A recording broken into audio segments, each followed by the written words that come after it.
Aku ikut masuk frame Om ya. Menggunakan gini. Selamat pagi Om Rudi. Selamat pagi Mas Raga.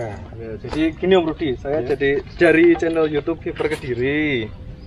Jadi pertama saya kesini tadi tujuannya sebenarnya ingin mencari Mbah Katimin. Mbah Katimin itu adalah sosok pini sepuh yang ada di hutan Klotok ini.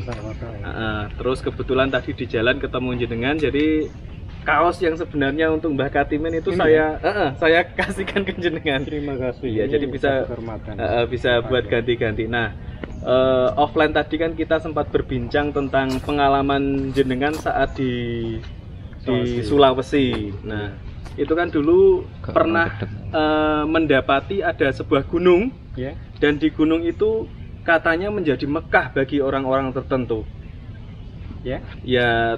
Itu gimana ceritanya Pak Rudi? Iya, itu waktu dulu saya masih aktif jadi pecinta alam waktu sebelum kuliah malah ya. Malah sebelum kuliah? Iya. Sekitar tahun berapa Pak Rudi? Sekitar tahun 83-an, 283-an lah, 83 ya?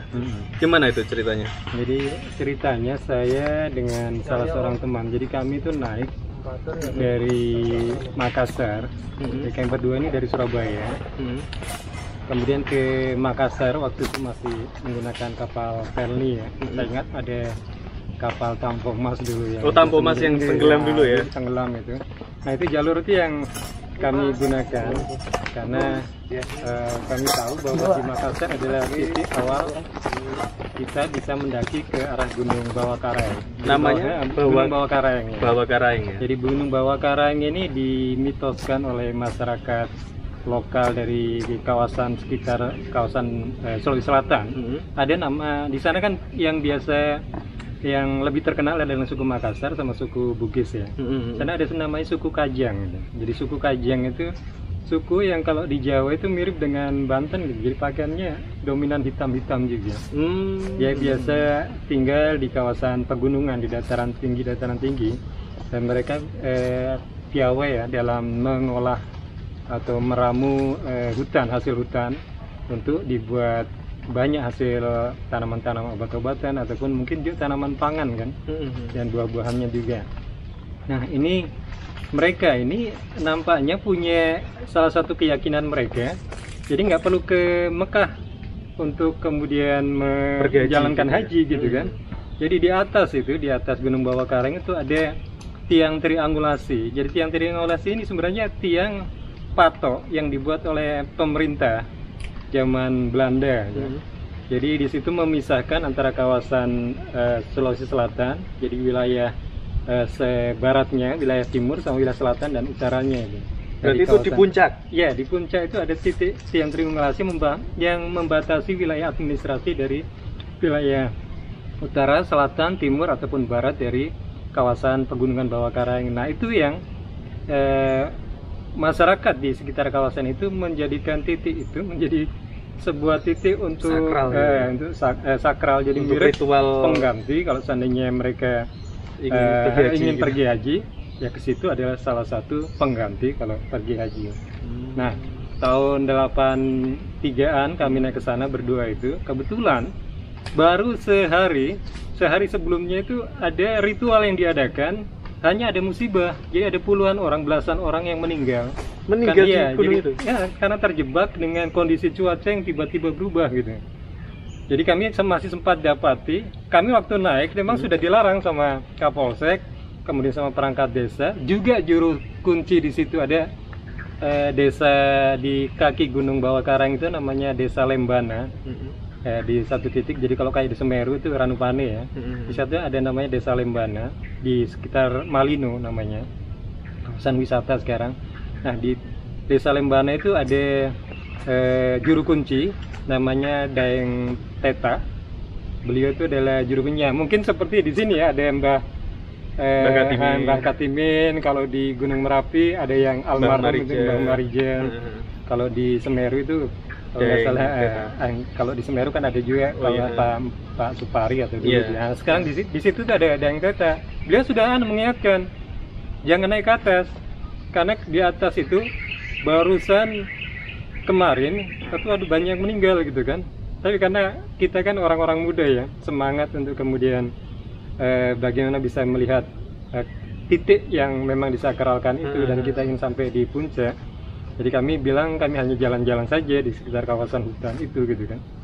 Nah kami kemudian naik berdua saja. Memang kami dapati di beberapa pos itu ada banyak kayak sandal gitu berceceran. Memang tidak seperti biasanya. Jadi sepertinya ada kepanikan yang dari atas turun ke bawah itu, turun ke bawah untuk menyelamatkan diri. Nah, itu yang kemudian mereka banyak yang meninggalkan sandal, kemudian ada peralatan-peralatan yang mereka bawa itu. Nah, kami sampai di atas, ternyata memang cuacanya saat itu kurang mendukung. Jadi akhirnya kami nggak lama di puncak itu. Tapi sempat ke puncak? Iya, sempat di tiang triangulasi itu. Itu bentuk tiangnya gimana? Ya, tiangnya sebenarnya tingginya sekitar ya 1 sampai 2 meteran itu ya. 1,5 sampai 2 meteran itu. Itu dia kayak limas gitu bentuknya. Limas yang dicor gitu. Dan sebenarnya tidak besar kayak Ka'bah gitu. Jadi sebenarnya cuma kayak pal-pal gitu loh saya lihat itu ya. Jadi modelnya kayak pal batas-batas wilayah gitu. Karena sering kalau saya biasa naik gunung saya dapati seperti itu gitu kan. Nah, itu yang nampaknya dijadikan mitos bahwa itu jadi pengganti Ka'bah. Ka'bah untuk. Berarti itu juga diputerin kayak orang tawaf gitu? Sepertinya begitu itu kan. Karena model dari seperti melakukan ritual haji itu di Masjidil Haram itu. Nah, itu yang saya dapati. Nah, yang aneh memang waktu kami turun, ya mungkin itulah yang namanya orang tua mengingatkan. Waktu kami turun sampai di Desa Lembana, teman yang satu itu kemudian tiba-tiba kakinya lumpuh. Jadi sama sekali dia nggak bisa jalan sampai di titik waktu di desa tempat Dayang Teta itu berpesan supaya kita tidak naik ya. Sebenarnya kita rencana mau ngopi, tapi karena tiba-tiba waktu di ngopi itu teman itu kemudian tiba-tiba tidak bisa jalan, ya akhirnya saya menunggu teman itu supaya dia, tapi dia tidak bisa pulih-pulih gitu. Jadi kami berusaha untuk coba keluar karena kan sudah mulai gelap gitu kan. Nah ternyata waktu tidak jauh dari situ, saya pun dia tiba-tiba lumpuh gitu kan. Saya juga lumpuh gitu. Jadi sempat kita itu merangkak gitu kan, merangkak jalan tuh keluar ke jalan besar, mencari kan tidak ada kendaraan lagi kan karena sudah gelap gitu. Jadi kita merangkak sampai di jalan besar, antara yang menghubungkan antara Malino sampai kawasan Sinjai itu kalau tidak salah. Berapa kilometer? Itu mungkin sekitar 4 kiloan. 4 kilometer merangkak? Iya, 4-5 kilo lah kita merangkak di situ, naik turun, kemudian ngikuti ada sungai gitu kan. Sungai deras yang kita lewati di situ. Nah, itu yang juga jebur ke sungai berarti? Tidak, jadi ada jembatannya gitu. Itu yang kita lewati. Saya lihat teman ini kayaknya memang sudah susah payah, makanya saya berusaha keluar dulu untuk kemudian minta tolong kalau seandainya kemudian ada kendaraan ya. Berarti temennya juga ikut di belakang atau di belakang tertinggal? Saya, karena dia nggak mampu untuk kemudian tenaganya juga terkuras habis, jadi saya berusaha untuk saya tinggalkan dulu. Tapi tetap dengan merangkak tadi, Pak? Dengan merangkak juga gitu. Jadi sambil menyelamatkan saya dulu, kemudian supaya dapat bantuan dari orang di sekitarnya. Alhamdulillah sampai di sana, kemudian ada kendaraan, tapi saya coba nunggu beberapa waktu, kemudian teman saya tiba-tiba, ya alhamdulillah kelihatan gitu kan. Kemudian kami gabung turun di Malino itu kan. Itu tetap merangkak atau bisa jalan? Naik kendaraan karena kan sudah di pinggir jalan. Oh kan? gitu. Jalan jadi nebeng orang gitu ya? Iya, ada kendaraan yang lewat. Kalau nggak salah itu waktu ada kendaraan truk gitu kan, pengangkut hasil bumi di sana itu. Terus ketemu lagi sama Dayang itu tadi nggak? Tidak, karena kami juga kan kami juga merasa malu juga kan, khawatirnya juga nanti malah dimarahi gitu kan. Akhirnya kami langsung ke Malino, hanya kami lapor ke Polsek di sana di kawasan Malino itu. Gimana? Lapor untuk apa? Ya lapor hanya bahwa kan memang mereka pesan kalau sampai di atas kemudian harus lapor gitu kan. Waktu turun itu jadi kami lapor sudah sampai. Artinya kondisi kita itu selamat gitu kan. Oh iya. Sampai di bawah itu. Berarti kayak absensi gitu ya? Absen saja. Gitu. Terus untuk yang orang meninggal itu tadi gimana ceritanya? Mungkin ada dengar dari Dayang itu tadi atau dari orang lain itu gimana Pak Rudi? Ya, yang kami dengar dari Dayang Teta bahwa waktu kejadian itu kronologinya itu banyak orang dari banyak. Jadi ini tempat ritualnya itu yang dijadikan haji itu ya, di atas itu banyak dari kawasan Sinjai, banyak juga dari kawasan, jadi kabupaten-kabupaten di bawah itu nampaknya menujunya ke atas itu kan. Bertemu di situ, kemudian pada saat kemudian cuaca buruk, nah kemudian mereka berusaha menyelamatkan diri. Nah, akhirnya yang kemudian yang menyelamatkan, yang mengevakuasi, yang kami dengarin dari kepolisian itu adalah memang dari polisi setempat ya, dari kawasan Malino itu yang banyak kemudian mengevakuasi mayat-mayat yang orang-orang kedinginan ya. Berarti hipotermi ya? Hipotermi, ya. Berapa orang kalau di data itu? Iya, kalau tidak salah, karena saya juga waktu turun sempat juga baca di koran itu sekitar 19-an orang. 19 orang meninggal karena ritual di situ tadi. Ritual itu yang kemudian tiba-tiba berubah cuaca.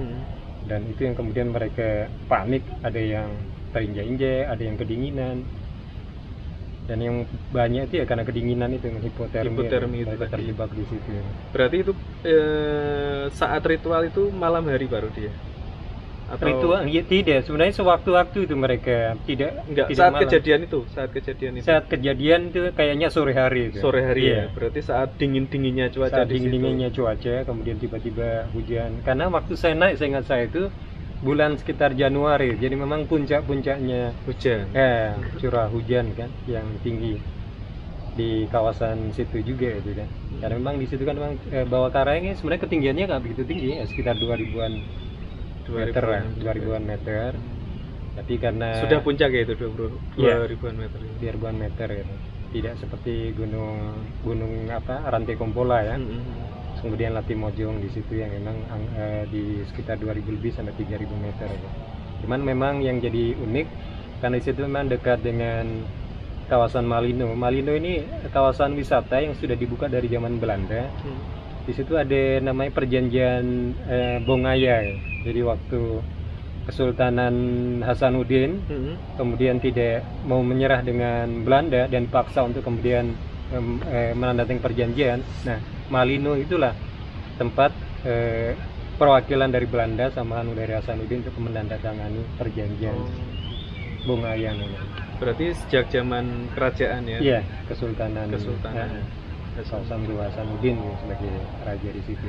Terus pengalamannya jenengan saat mendalami agroforestry Pak Rudi ya? Oh iya. Itu berapa tahun kalau boleh tahu di dalam hutan itu? Ya, sebenarnya kegiatan agroforestry-nya di luar program yang memang formal yang saya lakukan dari tahun sekitar 2013-an sampai 2017. Sebelumnya memang kita sudah melakukan kegiatan agroforestry itu ya. Itu dari tahun 2000-an, karena memang kita sudah mendampingi kawasan hulu ini di Sulawesi Tenggara ya. Jadi Sulawesi Tenggara karena kita penggiat lingkungan sering melakukan aktivitas di gunung, kemudian di daerah pedalaman. Itu kita melihat bahwa di hutan-hutan di sana rapat ya, karena Sulawesi Tenggara itu memiliki luasan hutan yang cukup luas di Sulawesi. Dan di situ ada banyak fauna, salah satunya itu serangga yang menjadi indikator hutan itu masih bagus atau tidak gitu. Nah, salah satu indikator dari hewan atau di sana ya, habitat di sana adalah serangga, namanya lebah itu, Apis dorsata.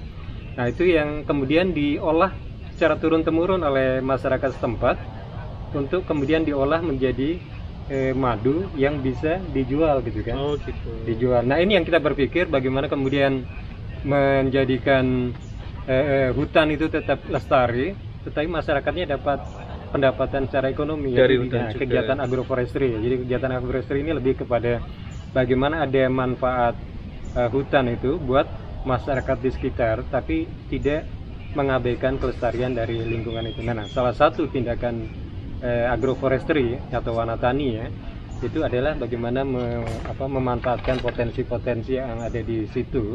Yaitu salah satunya serangga lebah, yaitu dengan membuat madu. Tapi konsep madu kita adalah madu yang lestari dan higienis itu.